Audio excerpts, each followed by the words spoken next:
Ok,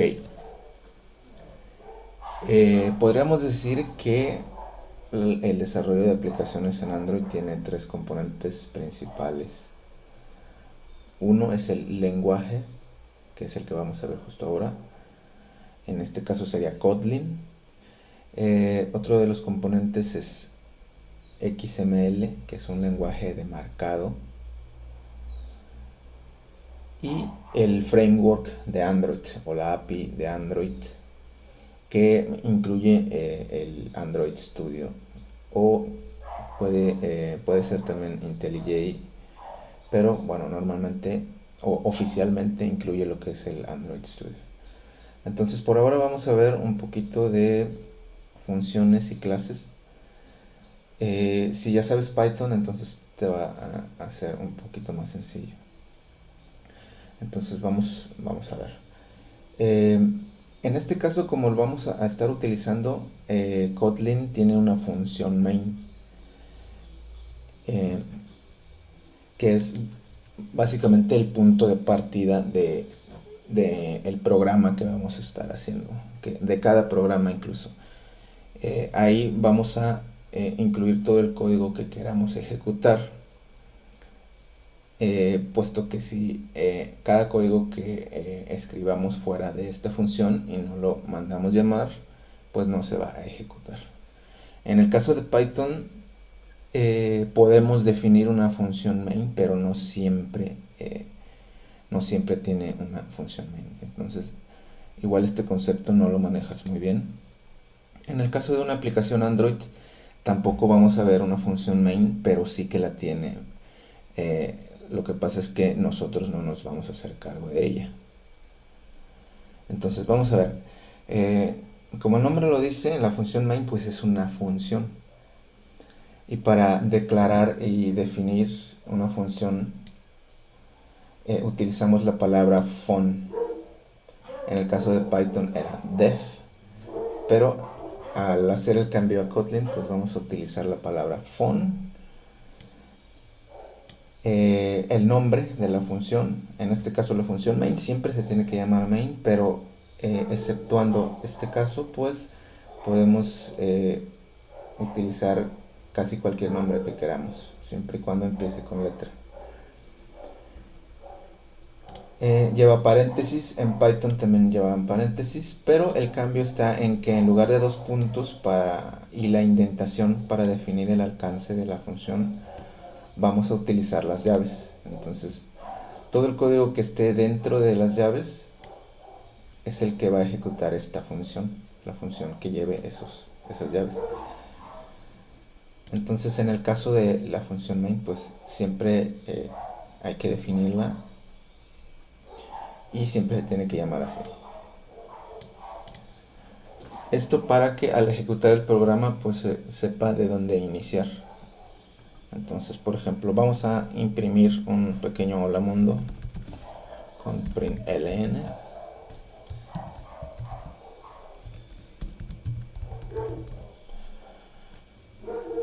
y vamos a ejecutar. Ahí está. Ya yo no le tengo que indicar nada más al compilador de Kotlin o al intérprete ni nada por el estilo. Simplemente va y busca directamente la función. Entonces esa es la forma de declarar una función. Vamos a declarar otra. Bueno, en este caso en Kotlin y en lenguajes como Java también, la declaración y de la definición de las funciones se hace al mismo tiempo. Entonces podríamos decir definición de la función. Entonces, para definir una función, utilizamos la palabra fun. Enseguida el nombre, vamos a llamarle presentarse. Hay un poco de ruido allá afuera. Y para el cuerpo de la función, pues utilizamos las llaves. Entonces vamos a pasar este hola mundo.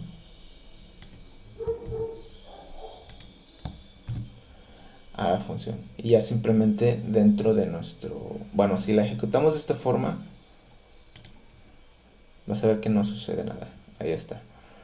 Eso es porque cada función que yo quiera ejecutar debo de llamarla a mi función main. Eso significa que tengo que ponerla acá. Y lo hago simplemente con el nombre y los paréntesis. Listo, ahí está. Y bueno, vamos a incluir, por ejemplo, Python tiene variables, pero es un poquito permisivo con los tipos de datos. Kotlin también es un poquito permisivo, pero tiene algunas diferencias con lo que es Python.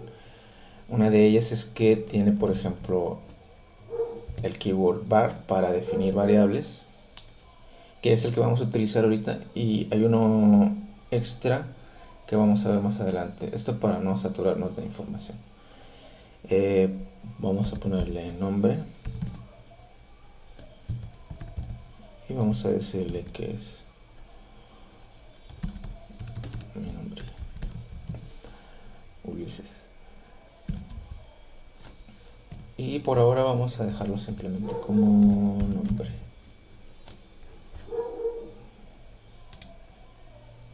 Y va a imprimir el valor que tiene asignada la variable.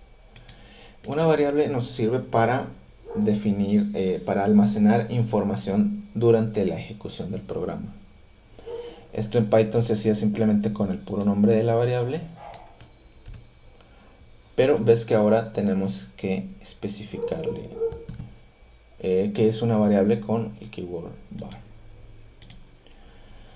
Ahora, una vez que tenemos esta función, pues realmente no nos es demasiado útil el tenerla de esa forma, puesto que no podemos manejar la información como nosotros queramos, estamos limitados en cierta forma. Entonces para eso tenemos lo que son las clases. Las clases pueden almacenar su información durante la ejecución y hasta que dejemos de utilizarlas o las eliminemos. Entonces para ello, para definir una clase, pues tenemos el keyword class.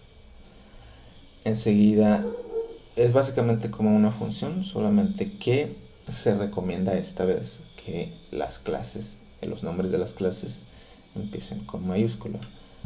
Vamos a poner, por ejemplo, persona. Lleva igual paréntesis y las llaves para definir el alcance que va a tener nuestra clase. La característica de las clases es que pueden contener funciones dentro de ellas, entonces podemos pasar esta función sin ningún problema dentro de nuestra clase persona.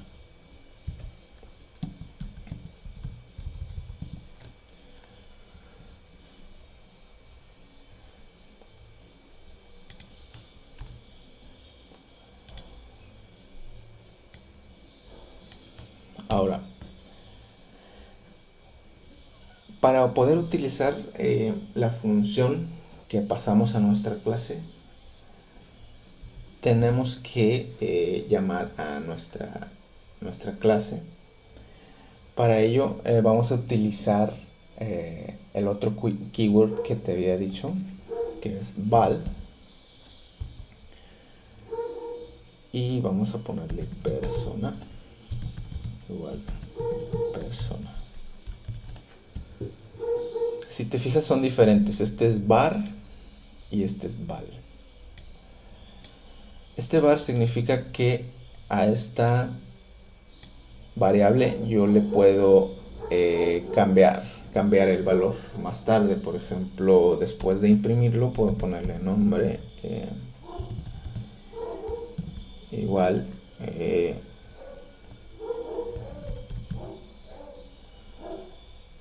Elias. Y no pasa nada, no hay ningún problema, puesto que esta variable puede cambiar su valor en cualquier momento durante la ejecución del programa. Pero Eso no sucede con nuestra variable de tipo val. Nuestra variable de tipo val lo que va a hacer es almacenar, por ejemplo, nuestra clase,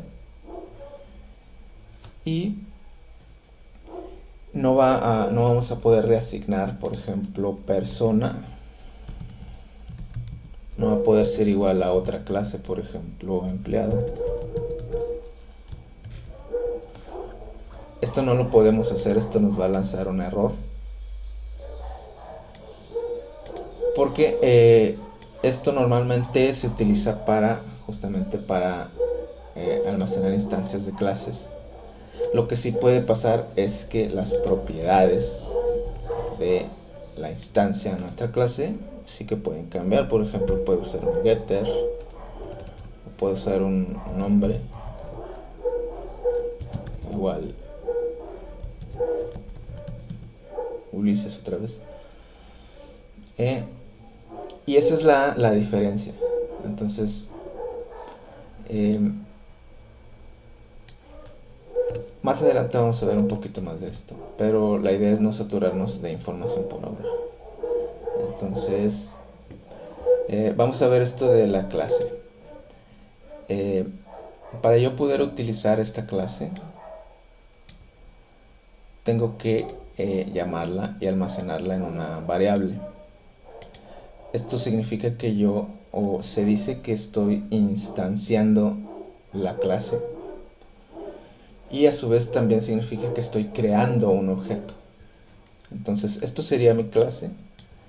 Aquí yo estaría instanciando esa clase o estaría creando un objeto. Entonces, bueno, ya tengo mi objeto creado. Como sabemos, dentro de mi objeto persona pues está la clase, la función presentarse, que en el caso de la programación orientada a objetos, las funciones se denominan métodos.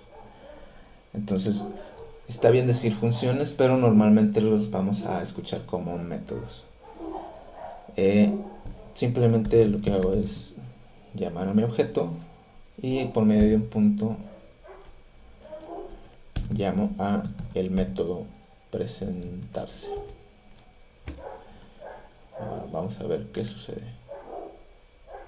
Ahí está.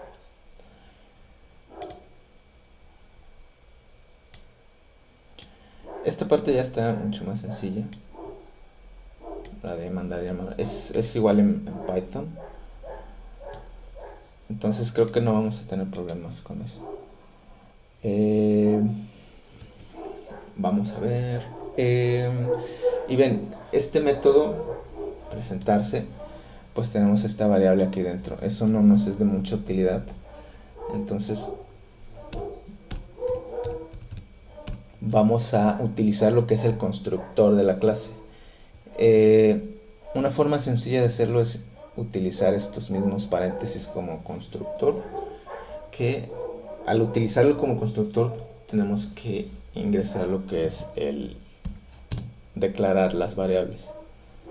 Entonces podemos ponerlo de esta forma, nombre, y vamos a indicar el tipo. En el caso de Python no indicábamos el tipo, pero en este caso sí. Y para indicar el tipo tenemos que poner la variable, el keyword, ya sea de valor o de variable, el nombre, y después de eso 2 puntos y enseguida el tipo de dato.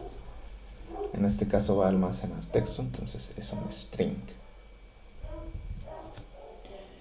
Entonces, a la hora de crear nuestro objeto, como ya cambiamos nuestro constructor, pues tenemos que ingresarle ese dato por acá. Vamos a ponerle otro nombre, Raúl. Vamos a ver qué sucede con los acentos también. Ahí está, en este caso los imprimió bien.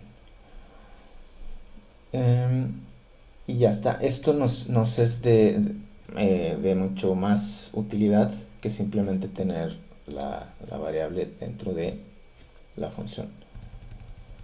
Entonces podemos encontrar el constructor de esta forma, es el más sencillo. Pero recuerda que tenemos que especificar que estamos declarando. Por ejemplo, si queremos cambiar, recuerda que este tipo de variables no se pueden cambiar. Entonces, para cambiar después el valor, nos tendríamos por ahí algo de problemas. Entonces podríamos incluir un var. Entonces, bueno, este es un pequeño detalle. A mí me parece bastante curioso que el constructor se pueda hacer de esta forma. Y normalmente también se puede utilizar después, pero quitamos lo que es el var. Y se utiliza con init. Pero ese lo vemos más tarde y ya dentro de las llaves pues inicializamos nuestras variables. Pero ese lo vamos a ver después para no complicarnos demasiado las cosas. Entonces vamos a repasar un poquito. Tenemos lo que es una función que se declara con la palabra fun. Después ponemos el nombre, paréntesis. Dentro de los paréntesis puede llevar argumentos o parámetros. Y en lugar de 2 puntos ponemos lo que son las llaves. Y dentro de las llaves el código que queremos que nuestra función ejecute.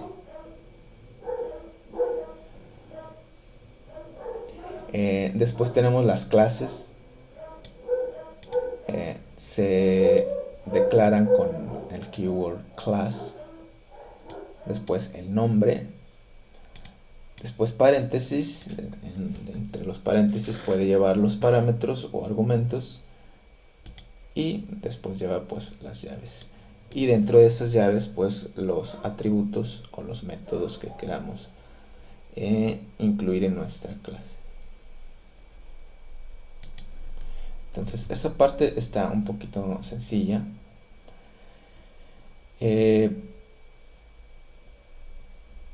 Vamos a ver. Me gustaría ver lo que son las interfaces o las clases abstractas. Porque en Android se utilizan, bueno, prácticamente desde la primera activity, desde una activity vacía. Ya estamos utilizando clases abstractas o interfaces, o más bien implementándolas. Y me gustaría pues ver un poquito de eso. Entonces vamos a hacer nuestra interfaz. Nuestra clase persona vamos a convertirla en una interfaz.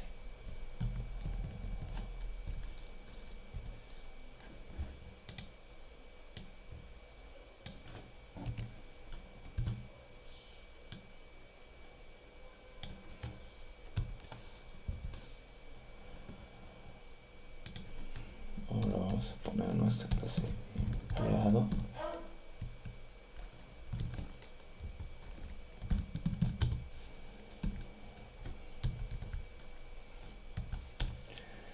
Tendríamos una clase empleado que llevaría un var nombre tipo string.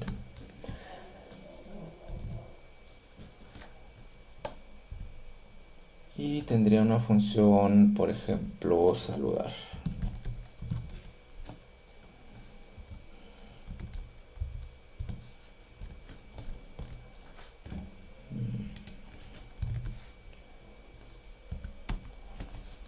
Vamos a poner un print ln.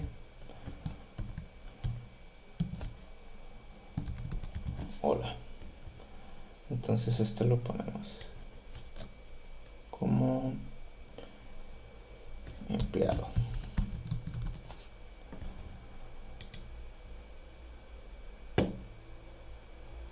Por ahora no vamos a utilizar la variable nombre. Val persona empleado, empleado.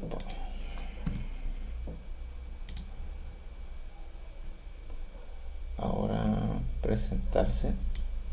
nuestra clase de empleado pues no tiene un método presentarse, entonces nos lanza este error. El método que contiene es saludar. Esto de hecho es lo que vamos a estar viendo con la interfaz. Entonces ahora sí vamos a ejecutarlo. Bien, qué bueno que ocurrió este error porque es algo que quiero explicar justo con la interfaz. Muchas veces, justo como ocurrió aquí, vamos a hacerle un deshacer. Nos vamos a encontrar en la situación en la que modificamos una clase y sucede un error como este. Ya en una aplicación ya mucho más grande llegamos a modificar una clase y nos suceden este tipo de errores y después nos es muy difícil encontrarlos. Entonces, justamente de eso se trata una interfaz. Saludar. Supongamos que ya tengo toda mi aplicación ya casi al 100%, casi terminada, pero yo decido modificar una clase o decido que necesito modificar clases o reemplazar una clase por otra. Entonces, justo como lo hice aquí, que reemplacé empleado por al revés, reemplacé persona por empleado y me ocurrió este error de que no estaba el método. Entonces, si tenemos una clase que vamos a reemplazar y tiene muchísimos métodos que ya utilizamos en nuestra aplicación, pues nos van a surgir un montón de errores. Entonces, justo eso es lo que viene a corregir o a prevenir una interfase, puesto que nos va a hacer seguir un reglamento. Por ejemplo, antes de compilar, me diría que yo tengo que definir este método para que cuando yo lo mandara a llamar ya estuviera incluido y no me lanzara todo el montón de errores que ya tengo. Entonces, ¿esto cómo lo podemos utilizar de forma más orgánica? Lo que vamos a hacer es que nuestras clases siempre van a heredar de una interfaz. Y al mandarlas llamar, al crear los objetos, siempre vamos a mandar a crear el objeto según la interfaz, no según la clase. Esto nos va a obligar a que cada vez que queramos pasar intercambiar una clase, tengamos que implementar todos los métodos que ya están siendo utilizados y de esta forma no me lance ningún error. Entonces, para heredar de una interfaz, más bien para implementarla, ponemos 2 puntos y enseguida la interfaz.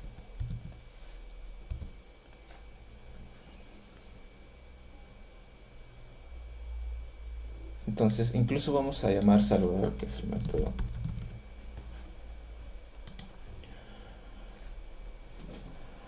Y ahí está, nos va a aparecer este error que dice clase empleado no es abstracto y no tiene implementado el miembro público abstracto presentarse. Entonces, el compilador de Kotlin me está obligando a que yo implemente este método, puesto que yo sin darme cuenta lo olvidé por completo que no estaba implementado en la clase empleado. Entonces me obliga a implementarlo.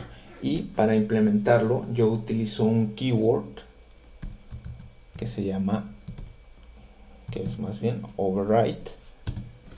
Después es una función común y corriente, fun presentarse.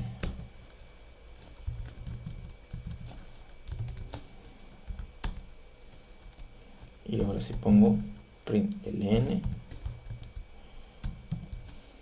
pongo hola, me obligaron a implementar este método.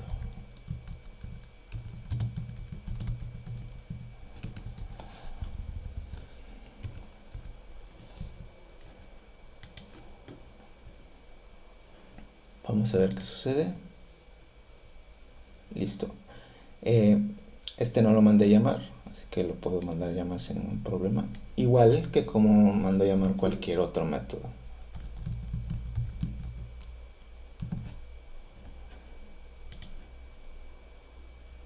Ahí está. Bueno, este concepto es un poquito complicado. Igual me enredé un poquito a la hora de explicarlo, pero ya lo vamos a ir viendo en las clases. Pero si te das cuenta, este lo vas a ver muchísimo. Este keyword lo vas a ver muchísimo en Android. Y seguramente ya lo habrás visto en las clases, en el proyecto que ya tienes. Seguramente ya habrás visto un override, font y presentarse y todo esto. Eso es porque pues o se está implementando una interfaz o se están implementando métodos de una clase abstracta que son similares, pero las clases abstractas son un poquito más versátiles, no nos obligan a implementar todo como una interfaz, pero si ves un override significa que estás implementando ya sea una interfaz o heredando de una clase abstracta y estás sobreescribiendo o reemplazando el método. Todos los métodos que tengan override pues se están sobreescribiendo para que implementes los tuyos propios. Entonces, bueno, a esto quería llegar. Igual me enredé un poquito. Las dudas que tengas me las puedes comentar y ya lo vemos con muchísimo más detenimiento. Pero sí quisiera que se comprendiera primero todo esto para poder entrar a lo que es ya directamente Android, para poder comprender bien qué es lo que estamos haciendo. Y estaremos viendo ya algo de XML y del IDE para ver cómo se lleva a cabo lo que es la interfaz de Android y cómo podríamos conectarla a lo que es el código en Kotlin. Bueno, cualquier cosa que me haya faltado, que se me haya enredado o que tengas dudas, pues puedes comentármela y nos vemos más tarde.